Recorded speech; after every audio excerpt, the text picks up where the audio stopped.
За бүгдээрээ байцгаана уу. Тэгэхээр өнөөдөр үзэн кинонуудаа ярихаар бэлтлээ. Тэгээд story-доо хийсэн ганц хоёр киноноос хүмүүс үзэн сэтгэлээ хуваалцаач гэсэн. Тэгээ би угаасаа ер нь нэг киноны ревю хийдөө. Тэгээд бас адилхан үзэн хүмүүстэй юм сан сэтгэлээ солилцъя гэж бодож ирсэн. Тэгээ өнөөдөр нэг ойрд нэлээ 2-3-7 хоног цуглуулж үзсэн киногоо та нартай ярилцахаар шийдлээ. Тэгээд сэтгэлүүдээ илэрээ. Тэгээд үзээгүй хүмүүс байгаа бол ер нь спойл хийгдэх байх шүү. Тэгээд хамаагүй үйл үзээрээ. Гэхдээ ерөнхийдөө бол одоо гэдэг энд гейм энэ шиг амар сүртэй юм хэлчихгүй учраас бас гайгүй. За ингээд өнөөдрийнхөө бичлэг рүү орцгоё. Baby you can call me swaggy. Baby you can call me swaggy. You can call me swaggy babe. За тэгэхээр сүүлийн үед миний үзсэн кинонуудын хамгийн ихнийх нь Az гэдэг байгаа. Нодлон гарсан баха тий. 2019 онд 19 оны ихэр болоо 18 оны сүүлээр гарсан. Jordan Peele-ийн хоёр дахь кино өмнөх кино Get Out нь болохоор айгүй дайггүй болсон учраас ерөнхийдөө Az-аас бол хүмүүс хүлээж исэн юм их байсан. Гэхдээ трейлер үзэл ерөнхийдөө plot twist нь ойлгомжтой болсон. Jordan Peele-ийн Get Out-ыг үзсэн хүмүүс бол угаасаа сүнс хүмүүсээр тиймэрхүү horror кино хийдгүүг мэддэг учраас энэ хүү кино дахиад одоо юу гэдэг юм нэг хүмүүс төрийсэн туршилт ч юм уу тий ямар нэгэн conspiracy theory-гийн тухай байх гэдэг угсаа хүлээлттэй байсан. Тэгээд трейлер гарангуут за угсаа колон гэр бүл юм байна. Гэхдээ аль нь колон одоо нөгөө туршилт хийлгэснүүд нь лабораториосоо гараад колон гэр бүлээ алхаар гарч ирж ин гэсэн тийм таамаглал байсан. Яг киногийн гарсны дараа бол адилхан хараар ирсэн хүмүүс нь бол нэлээд хайплж ийсэн. Тэгээд кино театр дээр бөөнөрөө яаж мэдрэмжлэгүүд нь та нар үзсэн л баг. За тэгээ киногийн нэг сонирхоогүй гэж байгаад саяхан үзсэн. Тэгээ угаасаа энэ кино театрт гараагүй үзсэн чинь жоохон сэтгэл төрөөгүй. Тэгээд өдөртөө дуу талтай байсан. Нэг аймаар ч юм цөөхөн байсан. Тэгээд дундуур нуцмацаа олдсон шиг нэг юм дуусгасан. Тэгээд plot twist нь яг л хийснээр байсан. Гэхдээ та нар ойлгосон билгүй дуугаас. Тэгээд учир зангилаа нь болохоор тэр багада өөрийнхөө хувилбартай тааралдахдаа хувилбар нь байраа солилцсон. Тэгээд оронд нь хүн болоод явцсан. Тэр хооронд нь жинхэнэ хүн багаар төлөвлөгөө боловсруулсаар байгаад гарч ирээд өшөөгөө авч байгаа. Өшөөгөө авахдаа зөвхөн өөрийнхөө авах биш тэр чигээр нь аваад тэгээд дуусч байгаа. Нэг сүртэй юм байхгүй тийм кино байсан. Тэгээд яг тэгээд ахаал нөгөө нэг феминизм ч гэдэм үү те харь сонгоны үзлнүүд гээл бүх юмнуудаа л дүрдчихлээ л дээ. Тэгээд Америк кино болсон байна. Тэгээд мөн дээрээс нь жоохон жоокнууд нь тохиромжгүй санагдсан. You could have the boat for all I care. Nobody wants the boat yet. Цагаа олоогүй ч гэх юм уу. Хар хүмүүс тийм л багт. Get Out дээр бол айгу гоё оруулсан байсан чинь энэ дээр бол нэг сонин үе жоок нь гараад. За дараа би One Punch Man-ийн 2 дугаар үйлрэлийг үзсэн. За 15 онд гарчаад ганцхан үйлрэл гаргачаад бараг 4 жил байгаа үе сая гинт зарлаад тэгээд удаачгүй 2 дугаар сизон гарсан. Одоо юу гэдгийг түүхэн их зохиол нь цаашаа гоё болохгүй байх гэж 2 дугаар сизон бүр амар байсан. Тэгээд анх бол за нэгээс дэш зохиол дүн гарч ирээсэй гэж боддгүйсэн бол 2 дугаар сизон үзсний дараа бол нэг зохиол яваад байгаасаа гэдэг тийм бодол төрсэн. Тэгээд явж одоо Genos буюу түүний Heaven багаар сажирсаад үзэх юм шиг санагдсан. За тэгээ мангаг нь үздэг хүмүүс байл бити гэдэг гараа зэ. Угаасаа мангагаар явж байгаа гэсэн би манган дээр нь юу болж байгааг мэдэхгүй би анимашн үзсэн. Анимашн бол нэгдүгээр үйлрэлээс хамаагүй сайжраа ороод ирсэн байлээ. Яг зарим үе жоохон сонирхолтой хэсгүүд байгаа. Гэхдээ угаасаа анимашн тэгж л явдаг шүү. Тэгээд яаж сайжирсан бэ гэхээр чинь тулааны үеийн саунд эффектүүд хамаагүй л гоё болцсон илээ.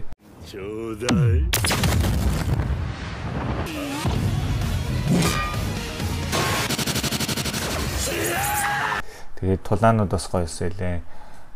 Жоокнууд нь ч гэсэн дайжгүй. Тэгээд гэхдээ One Punch Man-ыг үзээд надад юу санагдсан бэ гэхээр монголчууд ийм аниме их айгүй л амархан л ойрхон л байгаа юм шиг санагдсан. Тэгээд манайсын түүх мөх хамаагүй гоё сонирхолтой болж чадлах. Заавал нэг гэлцэлээ үзүүлэхгүй зүгээр энгийн юмд ийм гоё фикшнл зохиол авчуулаад бид нар анимашн ихтэй айгүй ойрхон байгаа юм шиг санагдсан. За дараа нь саяхан Gint Black Mirror season 5 гинт зарлагдаад тэгээд нэг удаагүй өчигдөр 2 3 анги шууд тавигдсан. 1 цагийн 3 анги л тэгээд би эхний 2 ангийг үзсэн. Бас айгүй disappoint буюу урам хугарсан. За өмнөх 4 season болон дээр Bandersnatch бүгдээрээ амар гоё шинэлэг юмыг тэгэл нэг юм амьсгаад авчдсан юмнуудыг үзүүлжсэн бол энэ удаа нэг тийм одоо politically correct гэж яриад байдаг. Нөгөө л нэг хуучин хэвийн бус гэж үздэг байсан нь одоо ерөнхийдөө хинхийн одоо хүний сэтгэл зүй бол ямар ч байж болно гэдэг одоо шалтгаанаар ерөнхийдөө бүгд окей хэвийн гэж үздэг ийм үзэл бол баруунд ялангуяа дэлгэрсэн байгаа. Тэгээд тэрийг дэлхийн нийтэд ерөнхийдөө түгээх гэж байгаа. Тэгээд тэднэрт хэвийн гэж үзэж байгаа биднэрт хэвийн байх албагүй. Тийм болохоор та нар үзэж харж байгаа юм а бас жоохон фильтртэй үзээрэй зөвлөх байна. Өөрсдийнхоороо бас үнэж дүгнээд бидний соёл ах ямар илээч гэдэг юм үү те. Тиймэрхүү юмуд бас давхар бодоосоо гэж хүсэж байна. Хоёрдугаар анги нь болохоор нийгмийн хариуцлагын тал руу гэх юм уу те. Нэг жижиг юмнаас болоод одоо энэ social донцсон байдлаасаа болоод маш том золиос гарваа, хохирол учрваа гэдэг ийм анхааруулга маягийн юм байсан. Гэхдээ тийм нийгмийн хариуцлагын юм үзэхээс бол нэг Таиланд 3 минутын реклам ч юм уу цагдаагийн ерхий газраас гаргасан тийм сурчлагыг л үзэж штэ. Black Mirror-ийн бүтэн цагийн ангиар тийм одоо үзэх шаардлага байгаагүй. Ягаад ч тийм гаргасан юм. Тийм болохоор их он санагдаагүй. Үзэл сурталыг жоохон амруу чигсэн л юм шиг санагдсан. Тэгээд бурууч байж магадгүй. Ингэж үзээд нэг өчигдөр үзээл өнөөдөр төрсэн сэтгэл юм чинь. Тэгээд ерөөдөө бол урам хугарсан их олон юм яриад байх юм байхгүй. Зохиол мохиолн ч гэсэн сүртэй плот твисттэй юм байхгүй. Тэг үзэх жоохон тохгүй байсан шиг. 3 дугаар ангийн бол бүр үзээчгүй байгаа. За дараагийн кино нь болохоор Burning гэж Солонгосын кино байгаа. 2018 онд гарсан. Алдарт Ли Чангдон гээд Оскар авч ирсэн найруулагчийн кино. Тэгээд энд Стивен Yeun тоглосон. Walking Dead-ийн Стивен Yeun-ыг бол солонгосоор ярихыг харах бас сонирн байсан. За энэ айгүй баяжмал зохиол байсан. Энэ нь болохоор William Faulkner гэж зохиолчийн Barn Burning буюу амбар шатжан амбар юм уу? Амбар шатагч. Тийм зохиол болон тэр нь болохоор юм богино зохиол юм билээ. Харуки Муракамигийн бас адилхан нэртэй ийм зохиол хоёроос нийлүүлээд хийсэн кино юм билээ. Нэлээ урт. Тэгээд ингээд эхэндээ жоохон ингээд анхаарал татахгүй ингээд нөгөө ингээд байгуулаад бүрдүүлээ суурнаас нь босгоол одоо энэ яг сүүлийн нөгөө ангицсгээ босгоо яваад тэгээд тэр хүртэл нь явах би яг 2-3 тасалж үзсэн. За энэ хүн кино нь ерөөхдөө юуг харуулж байгаа гэхэлэр давхаргуудын хооронд ялгаа болон зөрчил за тэгээд toxic masculinity буюу одоо юм буруу тэрийг Монгол юу гэж орчуулд юм бэ? Одоо эрэгтэй хүний буруу ингээ эрэгтэй болохоор нөгөө уйлж болохгүй гэдэг нэг тийм үзэл сурталыг бас харуулсан.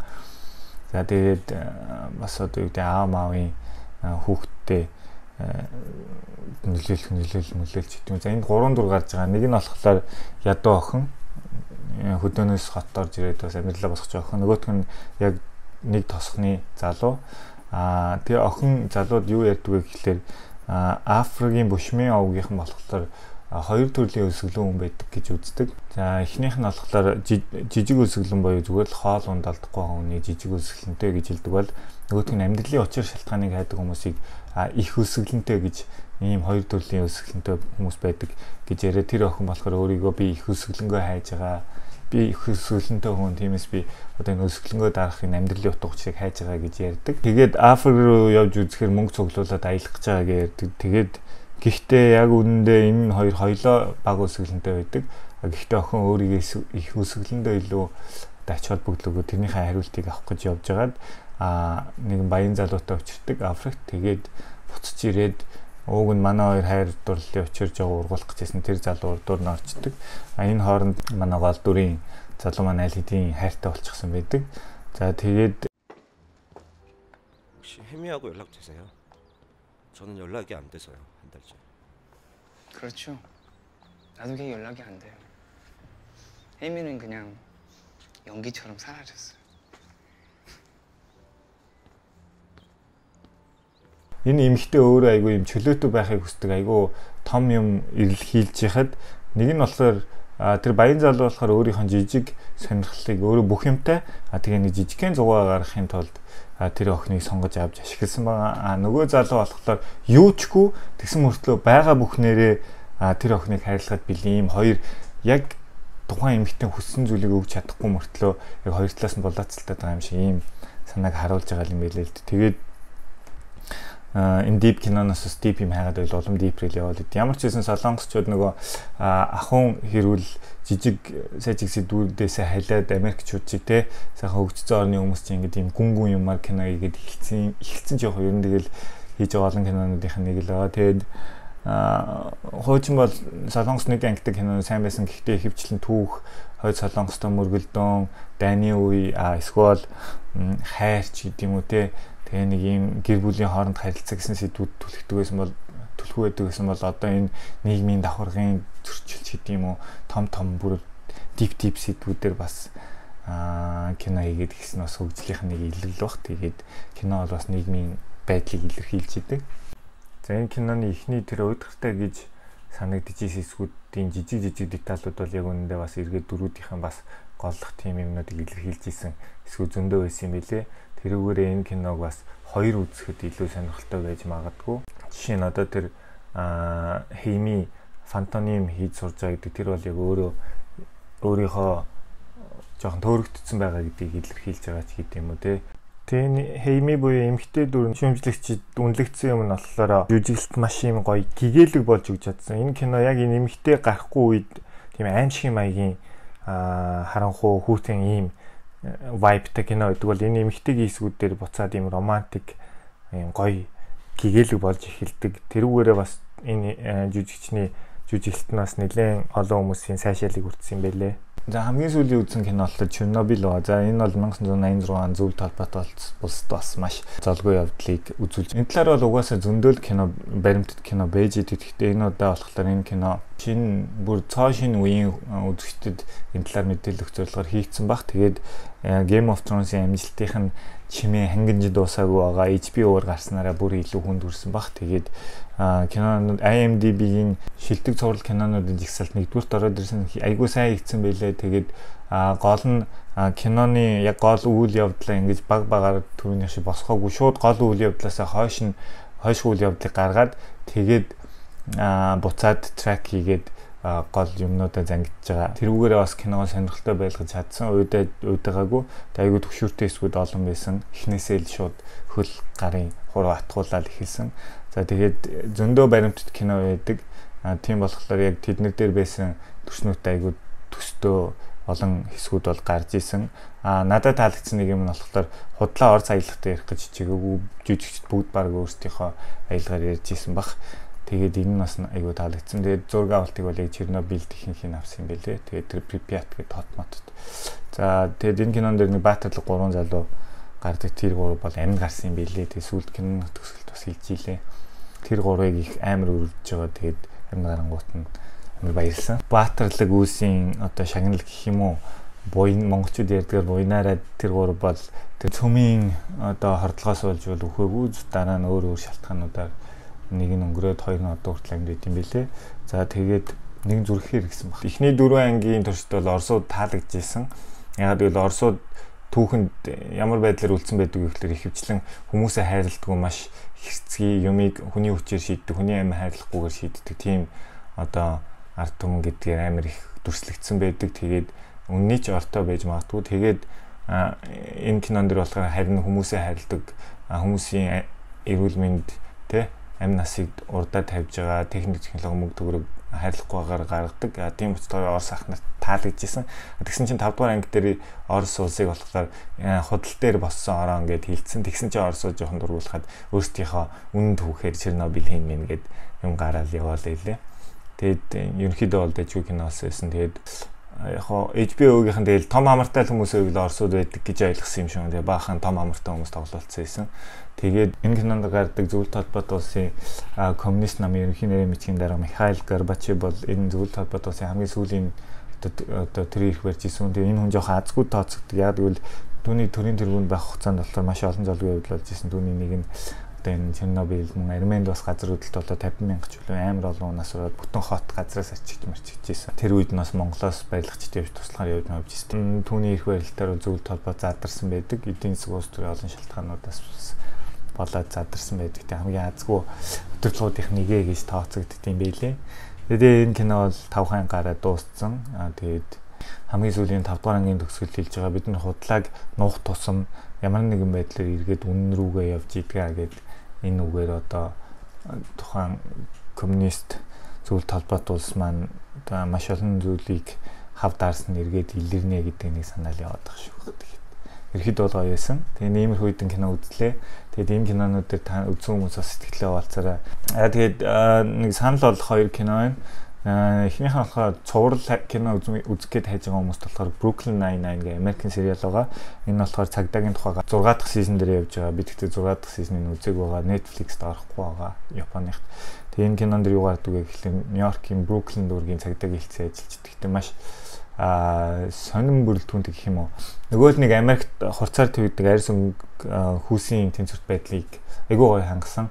Тухайн хэлцээ ахлагч нь бол хар арьстай мөртлөө тэгээд хөвчлэн цагаан арьстай хүмүүс ирэх мэдлэлтэй ч юм уу те гол дүрийг авдаг бол дарагт нь тийм хүн тоглуулсан хоёр лаг мөрдөгчд нь Латин Америк хоёр эмэгтэйг тоглуулсан тэгээд 3 цагаан арьстай хүн тоглолдог нь гуруула мангар дүр тоглолдог ганцхан цагаан арьстай гол дүрийн жүжигчин Jake Peralta буюу Andy Samberg болохоор тийм еврей цагтаа тоглодог. Тэгээд том болог хүүг шиг зантаа ирнэ хэрэг тайлхтай сайн нэг тийм дүрээдэг. Тэгээд нөгөө нэг дарга нь болохоор бас хар.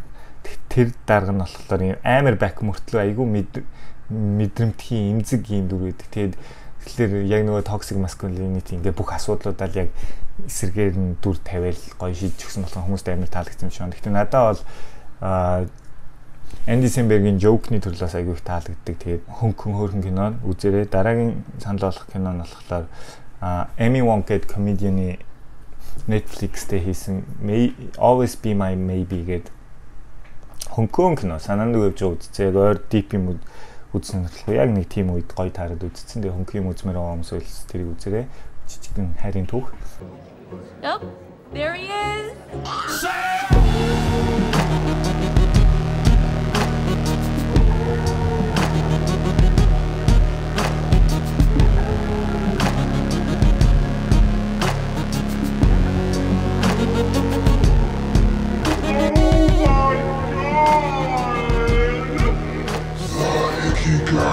Keanu Reeves. Hey, boo.